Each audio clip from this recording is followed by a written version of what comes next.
اللذيذ بقى هنا ان المولد واضح خالص اهو، ده المولد برضو حوالي مولد 40 كيلو، ده اللي بيشغل لوحة الاعلان دي.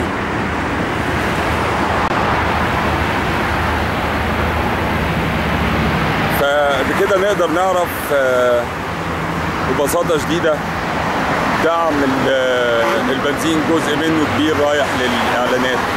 لو عندنا على الطريق الدائري كل لوح الاعلانات اللي انتم شايفينها دي شغاله بمولدات، الواحده فيهم شغاله بمولد 40 كيلو.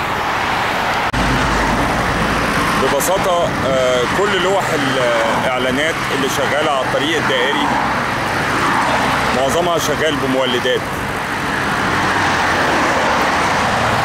معظم لوح الاعلانات اللي على الطريق الدائري شغاله بمولدات. ده شيء لا يصدقه عقل.